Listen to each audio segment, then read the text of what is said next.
viac vesti a budú aj lepšie brať.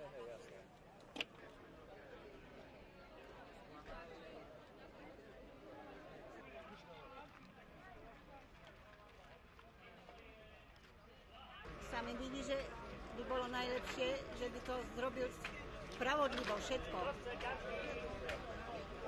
u nás na Slovensku.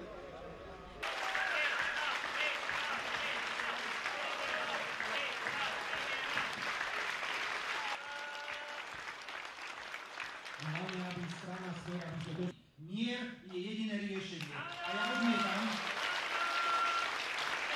aby nás kritizovali a hovorili o nás, že tí, čo hovoríme o mieri, sme vraj vojnoví štváči. A tí, čo podporujú vojnu a zabíjanie, tí sú mieroví aktivisti. Máme to v tých hlavách v poslednom čase nejaké dopletené. Na Ukrajinu nepošleme ani jeden náboj zo štátnych zásob.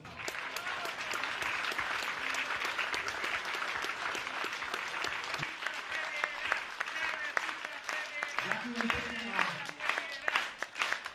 Teraz by som bol veľmi rád ešte. Ďakujem pekne.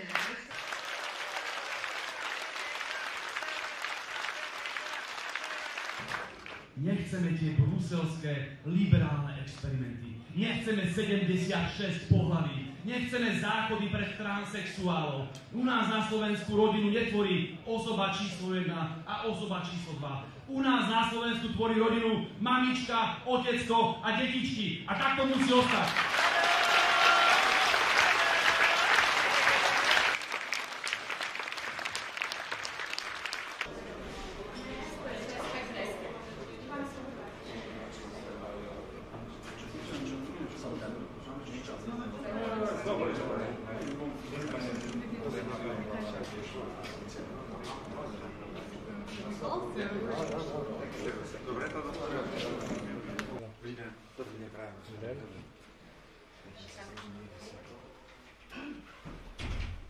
Áno, pokiaľ by som mal tú česť zostavovať ďalšiu vládu, byť predsedom vlády, napriek tomu, že sme malá krajina, tak by som trošku otravoval ten vzduch tej Európskej únie. By som sa pýtal na každej Európskej rade, prečo pre Boha nejdeme rokovať o miery? Prečo stále len rozprávame, že akú muníciu pošleme na Ukrajinu, aké tam pošleme tanky, koľko miliárd eur pôjde na ďalšie vyzbrojovanie?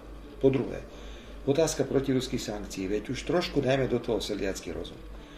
Dobre, môžeme povedať, že niekde nejaká sankcia zabolela Rusko, ale aký je fakt? Ruská ekonomika stúpa a ekonomika Európskej únie ide do recesie. Tak teda, kde tí súdruhovia z NDR urobili chybu, tak to je taký fór slovenský, tomu nemusíte rozumieť, ale že kde urobili chybu, keď takéto niečo sa deje? Dokonca až vidíme nejaký rozdiel medzi tými preferenciami a realitou. Podľa mňa tá realita je podstatne lepšia ako tie preferencie. Takže možno z toho vypadne aj nejaký rekordný výsledok, uvidíme.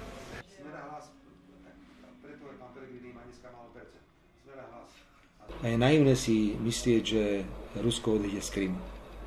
Je naivné si myslieť, že Rusko odíde z území, ktoré kontroluje. Tak mi vysvetlíte, na čo je to zabíjanie dobré. Prečo neprinútime bojujúce strany, aj celou váhu, pokiaľ ide o Európsku úniu, Spojené štáty, aby si sadli a našli nejaký kompromis, ktorý bude garantovať Ukrajine bezpečnostné záruky. Môj názor poznáte, ja som principiálne proti členstvu Ukrajiny v NATO. To by znamenalo tretiu svetovú vojnu.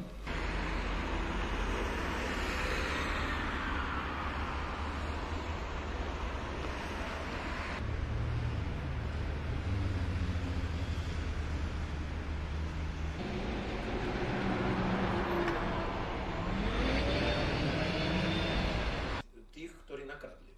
A to verejné obstarávanie išlo z európskych pozície takých protisystémových síl od roku 1990 na Slovensku neboli také silné.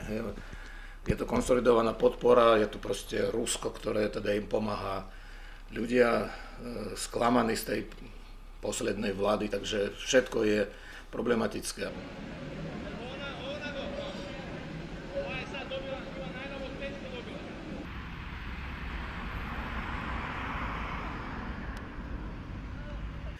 Tak podľa mňa by nebol dostatočne odvážny na to, aby sám sa stal disidentom. No ale keď už má toho Orbána, tak to je pre ňoho taký ďalší, povedal by som, že bod, v prospech toho, že sa môže pridať. Takže on sa samozrejme k Orbánovi pridá.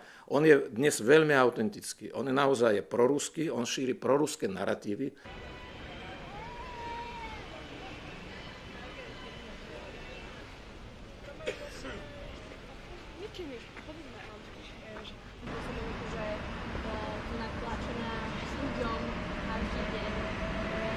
Bohužiaľ vidíme, že čím ďalej tá vojna trvá, čím dlhšie trvá tá vojna, tak ľudia začínajú znova veriť tým dezinformáciám, ktoré idú na plné obrátky a bohužiaľ sú naozaj mnohokrát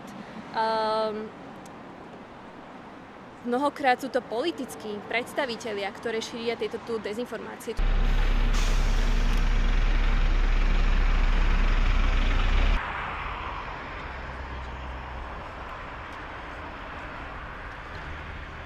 Tá medzinárodná izolácia, ktorú my sme už trošku zažili za Mečiara, kde sme sa naozaj báli, že budeme teda tou čiernou dierou Európy, a ja si to veľmi dobre pamätám. A táto atmosféra nám môže opäť hroziť. A čo môže znamenať opäť exodus ľudí odtiaľto a tá krajina sa vyprázdňuje práve tými, ktorí by možno mohli tú krajinu proste budovať lepším smerom.